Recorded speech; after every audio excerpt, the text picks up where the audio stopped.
What's up, what's up mga kabantay? Magpalang araw po sa inyo lahat. Panibagong araw, panibagong vlog. Ito po ang unang tuka ni Uno na siya po ay nasa akin, no? Ayan. At diyan ko po siya tinuturuan tumuka. Nakatuka na po siya dyan ng dito, hotdog at tocino. Gusto niya po yung may lasa yung kanyang tinutuka, yung may tamis yun. Kaya po mas ginusto niya po yung kanin kasi may tamis yung kanin. No, pero ito sino, nakatuwa na po siya ng ilang piraso. Pero kauna-unahan niyang binigyan pansin yung kanin. Yan po yung kauna-unahan niyang panghihinuka na tinuruan ko siyang manghinuka para kung sakasakali naman nga po siya ay mawalay sa akin o umalis, sanay na siyang tumuka, no, mga kabantay. Kaya ayan, sa mga oras na yan ay tinuturuan ko siya talagang tumuka dyan ng maayos para mabusog siya. No, ayan, nagustuhan niya dyan, yan, matamis yan eh, no. Yan ang kauna-unahan po niyang tuka ng kanin. Hanggang sa natuto na siya po siyang manghinuka pang sarili niya, pang nasanay na siya, no. Nakakalungkot man nung isipin, no, mga kabantay. So ito po yung unang ligo ni Uno sa ulan. Nakakamiss talaga ang aking Uno. Nakakamiss ko talaga siya, mga kabantay, si Uno. Yan po ako na niya paligo sa ulan. Sarap na sarap po dyan. At ito naman po yung kauna-unahan po siya na lumipad, umalis. Hindi ko alam kung babalik siya or aalis na dahil sumama po siya sa kapwa niya, bato-bato, kapwa niya, kauri niyang bato-bato, no, sumama siya, lumipad siya, lumayo siya. Dahil pinalipad ko siya ng mga oras na yun, mga kabantay, pero sinubukan ko muna siya ng pagkain niya. Tapos pinalipad ko siya, lumipad siya, sumama yung isang kauri niya sa kanya, dumapo sa kamatsili. At nung tinatawag ko siya, sumabay pa rin siya dun sa kauri niya, lumayo sila. Kaya sabi ko, talagang hindi ka na babalik, wala akong magagawa. Siguro nasa pang tatlong linggo na siya inaalagaan dyan sa mga oras na yan. At yun, bumalik siya. At yan, nakapagkwento nga sa akin yung mga tao dyan, mga kasamahan dyan sa kabila na tatrabaho ng igib. Tinatanong nila bakit umamo sa akin daw yung ganyang ibon, no. Napakabait po ni Uno at napakatalino ng Uno na yan. Talaga pong wala pa talaga akong masasabi, no. Talaga pong namimiss ko si Uno. Sa tuwing ako po yung naglalakad at nakakita po ako ng kauri niya, tinatawag ko po kung babakasakali na yun nga ay maalala pa niya yung boses ko, no?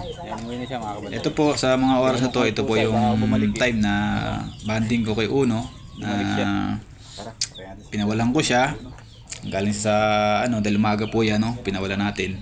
At yan po yung unang halik niya sa akin, no, mga kabantay. Kauna-unang halik niya sa akin ni Uno, no, na tinuruan ko siyang humalik, no, na kumis sa akin. Yan po yung kauna-unahan na kiss ni Uno sa akin. Nakimiss ko talaga si Uno. Ayan. Talaga nakimiss ko talaga siya si Uno. So pakainin natin at para mabusog na siya. Saan kami naroon, Uno? Sana maalala mo ko. Lumilipad talaga siya. Kunin lang natin pagkain mo. At ito naman sa mga oras na to, ito po yung banding ko sa kanya. At ito po yung pangalawang halik sa akin. Binanding ko siya.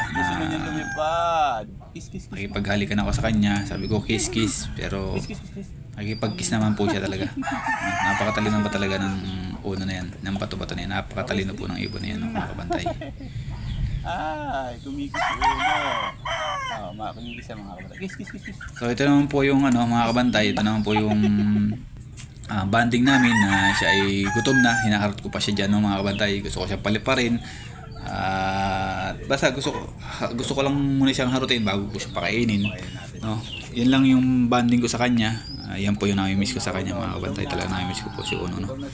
Nakakamiss talaga ang Unong napakatalino, no. Kaya lang talaga siguro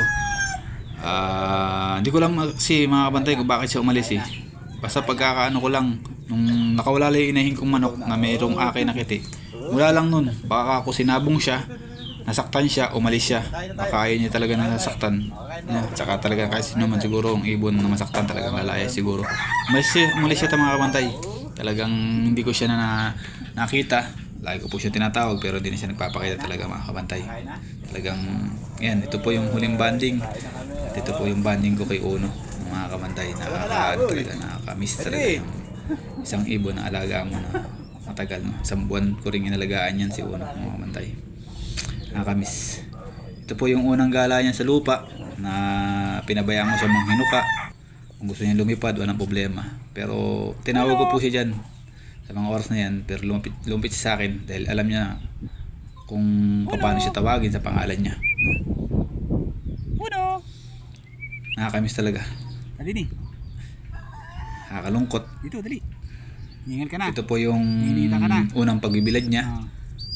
No, pinapakita ko lang po sa inyo yung mga pag-aalaga ko sa kanya, yung mga banding namin na binibidyohan ko siya. Ayan, nagbibilad po siya dyan. Gusto niya po magbilad. Kauna-una niya pong bilad dyan sa araw. No? At gusto niya po magbilad. No? Sana kahit saan ka man naroroon, Uno, ay maalala mo pa rin ako. Alam ko, lilipad-lipad ka lang dyan. At di ka naman basta-basta matatakma ng pusa. No?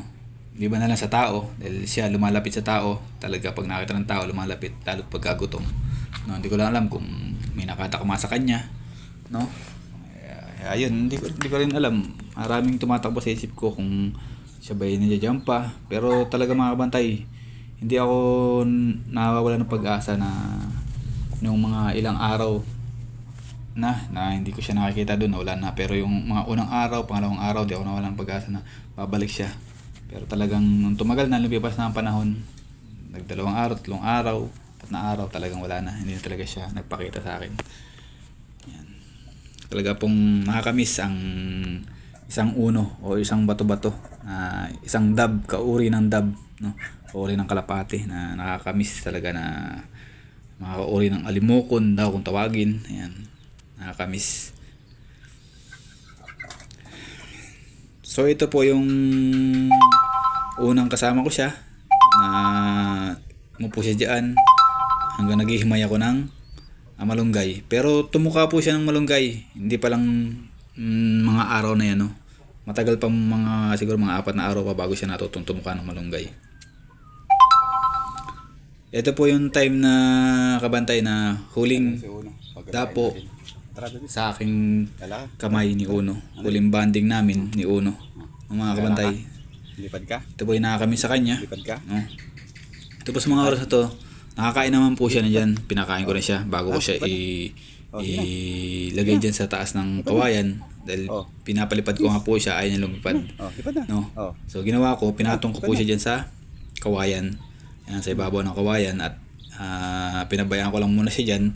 No? Titignan ko kung lilipad siya or mananatili siya dyan. Pero ayan, nandyan po siya. At hinihiniksik ng kanyang balahibo, nagtitingin-tingin sa paligid, no, mga kabantay. Malipad na Uno. At sa mga oras po na yan, no, yan po yung time na nakimiss ko siya talaga. Yan po yung talaga na pag naisip ko yan, talaga nakimiss ko talaga si Uno. No? Diyan lang siya. Panginaya lang talaga, at 1 buwan lang kami nagsama. Mga kuting, mga pusa. Kasi baka tambahin siya. At dito po sa mga oras na to, pinapakita ko lang po dyan yung kung saan siya pumupunta pag lumilipad. Lumilipad doon. Dahil dyan po siya talaga pumupunta pag lumilipad. Pabalik, pauwi. Dito po, sinubukan ko po siyang At dito tayo sa tawagin, no? tubig, grabe. Titignan ko kung siya ay lalapit, no? Tinatawag ko po siya dyan. Siguro hindi ko nga kung ilang tawag siya dyan o 6 na tawag, no? Doon sa huling tawag ko sa kanya na pagbalik ng camera, talagang doon talaga ako talaga na Uno. sa pangalan niya talaga dadapo siya. Ayan, tinawag ko siya dyan sa pangalan niya. Ayan na po siya. Yan po si Uno, nakakamiss. Namiss na kita, Uno. Yun, galing naman ni Uno. Saka manaroroon, sana maalala mo ako. Galing naman ni Uno. Yan si Uno. Huling dapo at huling lipad niya sa aking kamay. Paalam, Uno. So ayan, yan ang muna update ko kay Uno. At siya'y gagala pa. dito po sa time na to, bumaba po siya dyan. Rio. Lumipat po siya dyan. At Ito na, dali. sinubukan ko ulit siyang pakainin dahil po kukunti pa yung kinain niya. So, tingnan ko kung bababa siya dyan. Bababa po siya, siguro nakatatlong tuka siya ng kanin dyan or Ayun. Dili, kaya ka apat. na din. No? Tapos, wala na. Mas gusto niya po kasi medyo may tamis ng konti. Tapos, Kaya minsan, tinimpla ko siya ng kape, tapos binababato yung kanin. Tapos siyang pinapatuka ko, ang dami niya po nakakain dun. Tapos, sinusubukan ko rin po siya ng dito, iba sa manok. check booster. Tuka. Sige. Busin mo na. And nung makatuka na po siya dyan, mga oras na yan ay lumipad na po siya dun sa kanyang hawla. So yan din po yung huling lipad niya dyan sa hawla na yan. Ayaw mo yan. May lasa. Sa totohanan lang po, may kwento ko lang, nung maraming tao po dito sa akin, Naligaw po mga kasi bisita ko, Yan panoorin. ang tinutukan. Nahiya po siya. Hindi po siya nagdadapo siya kung saan saan dyan. Pumasok po talaga siya sa kanyang hawla. Kasi may tamis. Kauna-unahang pasok niya sa hawla yun. Yun. Yan, tumapo na po siya dyan. Nakakatuwa talaga mga kabantay. Nakaka-miss.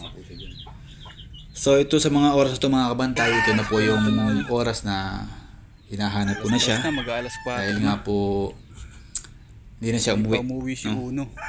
Halos, hindi po ako nagkakamali sa mga oras na yan. Umalis po siya ng alas 11. Siguro mga oras po yung mga alas 4 na. Hindi pa rin po siya bumabalik. So, sinubukan po natin siyang hanapin dyan. At tawagin. Baka sakaling marinig niya yung tawag ko, bumalik siya. No? Pero talaga mga kabantay, hindi na talaga siya bumalik.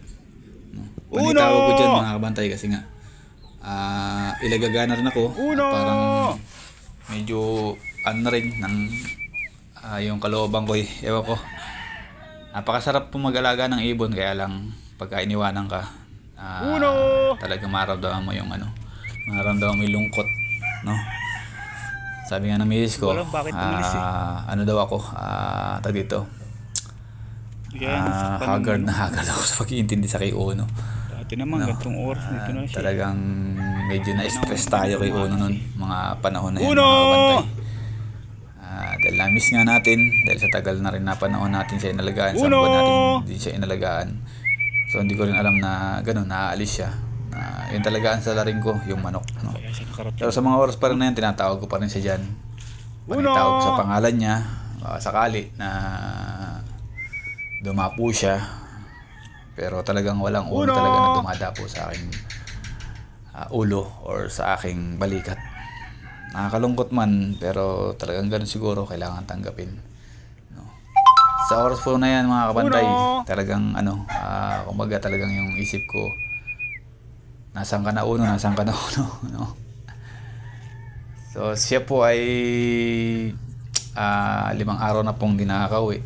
Talagang hindi na po siya talaga bumalik. No? Ito pong vlog ko na to ay ibinis mo isa lang po. Pero 5 araw na po siyang di nakakauwi, kaya nakakamiss din. No? Sana maalala niya ako. Maalala niya pag-aalaga ko sa kanya. Saan man siya handa ako naroroon. No? At sana hindi siya natakman ng mga tao. Kasi maamo talaga siya mga kabantay. Pag nakita siya ng tao, lalo kung siya ay yung gutom na, o kaya siya matutulog na, hahapon na, dadapo talaga siya sa tao. O sumama talaga sa mga kasamahan niya. Kasi nakita ko lang dito nung may bisita ako. Siguro na na siya doon sa bisita ko kasi pangalawang araw na parang naging komportable na siya. Ayun. Nagdadala po na siya. Dito sa punto na ito mga kabantay, tinatawag ko si Uno dahil may nakita ko bumaba dyan na kapwa niya ibon na sabi ko nga baka siya yun, pero wala, hindi talaga siya. So ayan, hanggang dito lang po yung aking vlog at maraming salamat po. God bless, bye bye mga chup-chup. Dito na tayo sa kubo. Sana dito na si Uno. Dito na tayo. Dito sa malayo din. At may nakatapos tayong tumatay. Sana dito na si Uno.